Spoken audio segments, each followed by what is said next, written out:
everyone, and welcome back to Hokie Track Chats. My name is Kenlee Andrew, and I am the coordinator for new student and family programs here at Virginia Tech.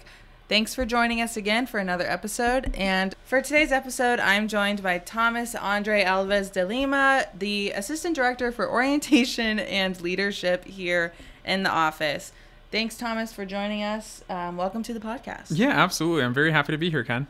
Thanks. So today's episode, we're going to talk a little bit about how do we support our international Hokies, our international students. So for any families out there who have an international student here at Virginia Tech, this episode is for you. Thomas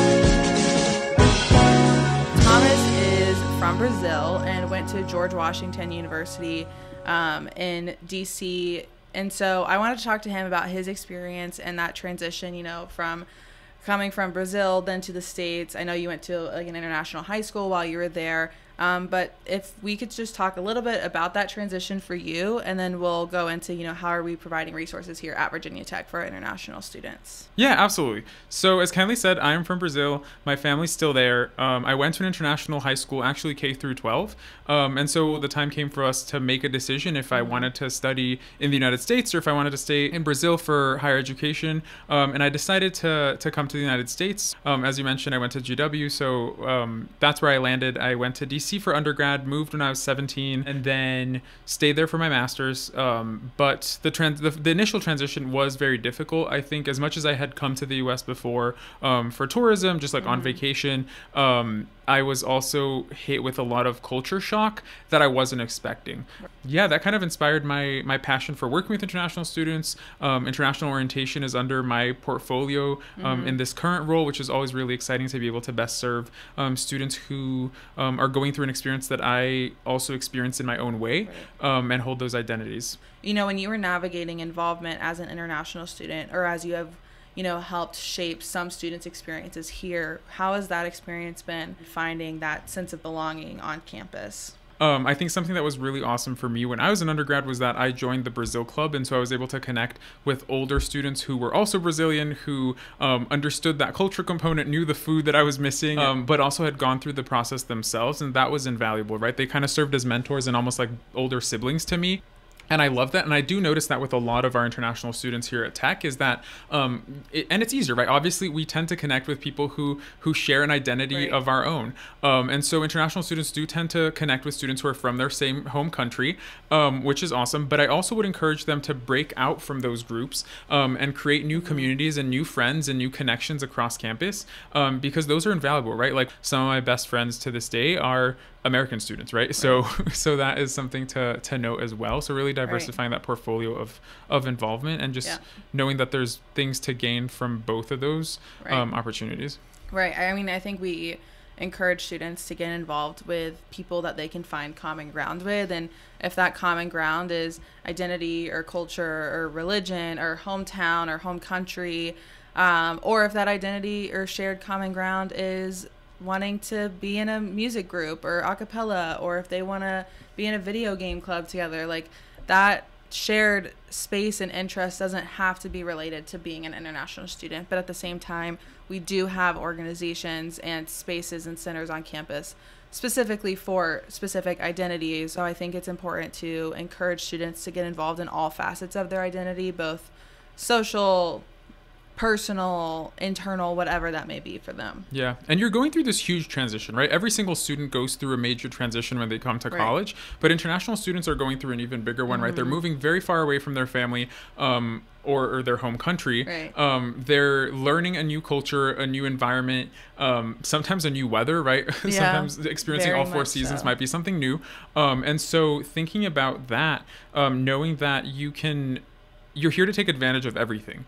Especially being an international student, being any student, you know, they don't know, maybe they'll stay at Virginia Tech and do a master's program, or maybe they'll move to California and work for some big tech company, or maybe they return home. You have no idea what those post-grad years are going to look like. So encourage them to fully embrace the time that they are a Hokie and really engage in the opportunities that we have here. Yeah, absolutely. And I think that same transition goes for their families, right? International families are also going through a transition. And as much as all families go through a transition when one of their students decides to leave home and come to college, international families do have somewhat different experiences and some different Absolutely. barriers. One of the biggest challenges that our domestic students may not face is that difference in just like purely schedule or like nationally recognized breaks or holidays that we have, and that access to going home.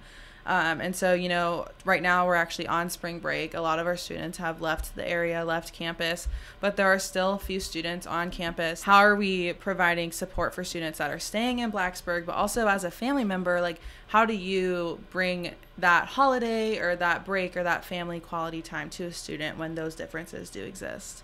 Yeah, absolutely. I think that's kind of where my previous answer comes in, is making those connections and establishing those friendships with everyone, right? Right. As Ken mentioned, a lot of international students do stay on campus for XYZ reason during the breaks. And so those are groups that you can connect with, or your student can connect with rather, and connect with those friends to maybe make plans that are closer, maybe taking a road trip or taking a trip with that smaller group, not necessarily to go back home, but to be with community and celebrate the break and spend time relaxing and recharging with loved ones. I think something that's also awesome is that they are also going to be making connections with domestic students, right? So taking up those invitations to go visit a family of one of your friends who is from the United States is also always really fun. I think something that's really funny to share is that my mom, being my mom, always wanted to be in touch with the family members of my friends, and so she'd always ask for like my my friends' parents' like phone numbers, or like she'd add them on Facebook, or like convince them somehow to download WhatsApp so that she could message them and like say thank you for like hosting my son in your home, and like this is so nice. And a couple years into college, my parents were able to come to the US, and so my parents and then my freshman year roommate's mom got to meet, and it was just a very cute like reunion moment, because they had been connected over WhatsApp for many years and just like chatting and whatnot. So that was really cute in a way for like my parents to be a part of this experience as well. That's awesome. No, I love that. I think we've talked about, or I mentioned time changes and time zones. And one, this is not groundbreaking advice, but figuring out your student's schedule when they do have it, figuring out those time kind of overlaps, and some of that downtime where you can connect with your student that works for both of your schedules. Yeah, absolutely. Setting those expectations from the get-go, but also give them a little bit of grace to figure out what their actual living schedule is going to look like. And also respect that like it might change, right? Like they might drop something, a class time might change. They might figure out that they prefer studying late at night rather than in the morning. With me and my parents, we decided, and this is actually true to this day, and I'm many years out of college, is that I would text them good morning when I woke up, and I would text them good night when I was going to bed, and they would do the same. And so we do that every day. And of course we like chat and update each other on things as things come up. But we do that every day just as like a check-in and saying like, hey, good morning, I love you, have a great day.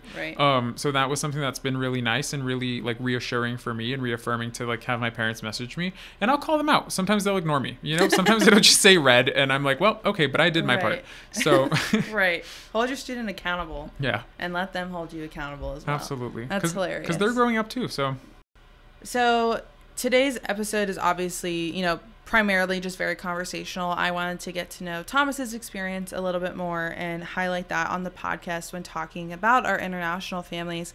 But one thing that I think is important to do before we wrap up today's episode is highlight specific resources, offices, or opportunities available to U.S. family members, but also available to your student. Well, New Student Family Programs is here to support all student transitions and all family transitions. And so that includes international Hokies. As I mentioned, international orientation is under my portfolio. And so we have a specific program where we support the transition of new international Hokies to Virginia Tech. But then we're also here to support them in many other ways, right? If they have a question, they can email us and we will connect them with the resources that they need to be successful here at Tech. And I would be nowhere if it wasn't without the partnership that we have with Cranwell International Center. They are incredible campus partners, and they not only support us through international orientation, and we'll be there to share all the resources that they have for international students at international orientation, but also they're the ones who your students will most likely be already in communication with when it comes to like visa and immigration status and things like that. But outside of those like legal, technical, sometimes scary or nerve-wracking daunting things, absolutely. It's another responsibility that your student needs to be thinking about, and another thing that they have to do before coming to Virginia Tech, right? Getting a visa. And again, plugging Cranwell, they're going to be the ones that are going to tell you all those specific visa things where you can and can't work and whatnot, and getting that advice. But also they put on some amazing programs throughout the year, so they're not just the office that deals with the bureaucratic office policy type things. They put on awesome programs, whether it's in the beginning of the year with like an international food festival where you can come in and try foods from different places, and they like were able to like get snacks from a variety of different countries. And they also celebrate big events, right, like Lunar New Year. They're very thoughtful about that, and knowing that a lot of our students here on campus do celebrate Lunar New Year, and so how can we bring a part of their home country experience to Blacksburg is something that they do. So big shout out to Cranwell International Center as well. Yeah, absolutely.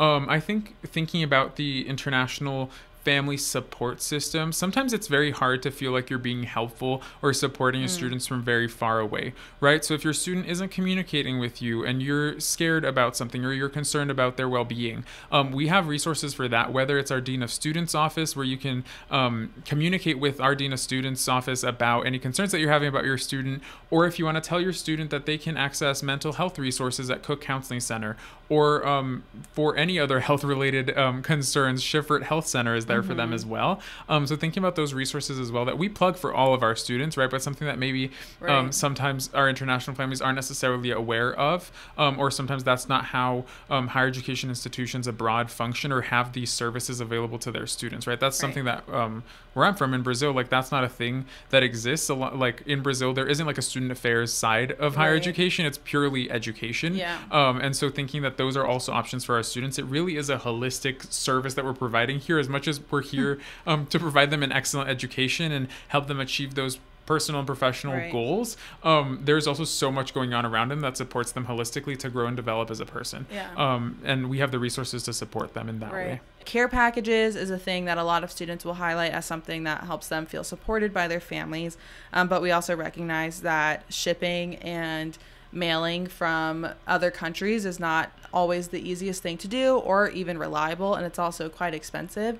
And so Campus Cube is one of many vendors or resources that you can order something from their website and it'll send a care package to your student's residence hall or their apartment, and you don't have to worry about shipping from home. Obviously, if you wanted to send something specific, that would be a different story. But if you want to just send your student a little happy, Campus Cube is definitely a great resource. I absolutely love Campus Cube. Let me tell you, like, I remember in college, a lot of my friends would get care packages from their families, and they were obviously like handmade, right? Like their parents would go and buy their favorite snacks and whatnot and put them in a box and send them over. And I was always like, well, my parents can't do that. And I remember I would be like, all the things that I want from home, whenever my parents were able to visit me, I was like, y'all need to bring all of these things because I need them.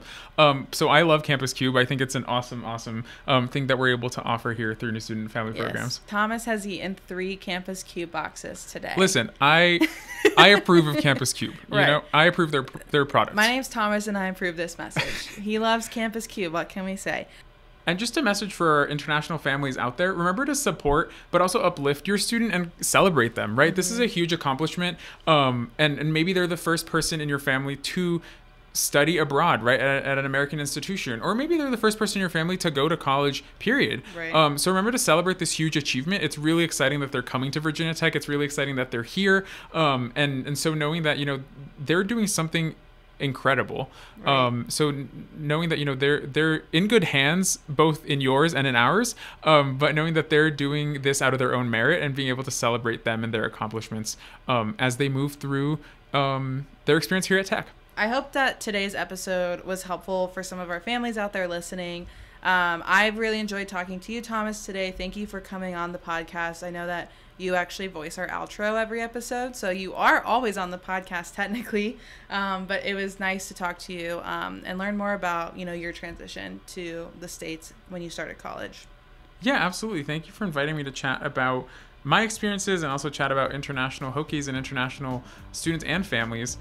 Thank you all so much for joining us on this episode of Hokie Track Chats, and stay tuned for our next episode. Hokie Track Chats is brought to you by New Student and Family Programs at Virginia Tech. For more frequent updates, follow us on social media at Hokies on Track on Facebook or Instagram.